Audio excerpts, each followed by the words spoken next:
dei Dreamer anticipazioni del 28 luglio. Jeanne dichiarerà guerra a Sanem.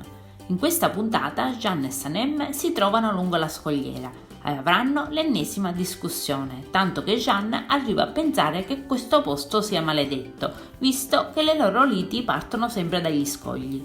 Sanem gli dirà che non lo ama e che lo considera solo un amico, e qui Jeanne e Sanem si dichiareranno guerra.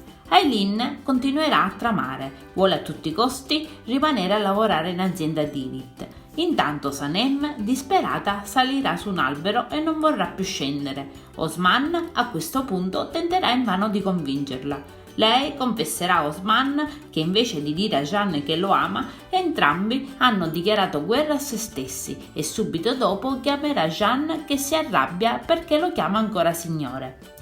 Nel frattempo Emirre dirà all'amico tipografo che Jeanne ha licenziato l'avvocato Metin e cerca di farlo ragionare visto che per un errore sta distruggendo un'amicizia.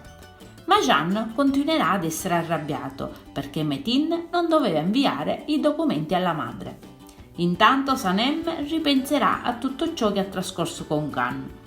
Invece, in agenzia, Deren avrà le sue solite crisi e Gege cercherà addirittura di farla sorridere, ma lei continuerà ad essere nel panico. Alla fine gli dirà che sta parlando a vuoto e lo manderà via.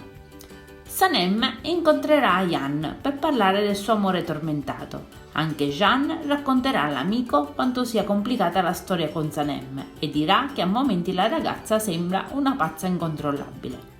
Emirre e Aileen continueranno a tramare. Emirre comunicherà alla donna di aver allontanato l'avvocato, ma questo allontanamento non risolverà i loro problemi perché c'è Sanem e se Jeanne scoprirà di Sanem saprà anche di lui.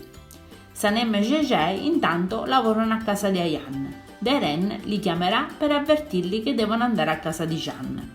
Sarà Jeanne ad aprire la porta, saluterà tutti e snobberà Sanem. Nel quartiere intanto Ayan e Mekbe organizzeranno una proiezione dello spot pubblicitario di Osman. Lui si emoziona e riceverà i complimenti di tutti e tutte le ragazze faranno la fila per ammirare Osman che è diventato ormai famoso. A casa di Ivit si lavora intensamente, Jeanne e Sanem continueranno a provocarsi. Deren chiederà di Polen a Jeanne che le dirà che è andata via. Jeanne e Sanem discuteranno in cucina, arriverà Gege che sente la ragazza dare del tuo al suo capo e poi chiederà delle spiegazioni e lei racconterà la storia di Albatros.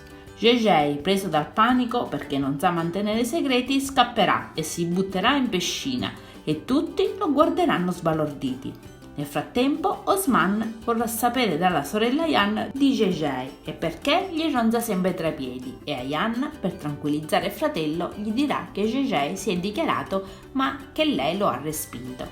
Adesso non ci resta che guardare l'episodio. Io vi saluto e vi aspetto al prossimo video. Bye bye!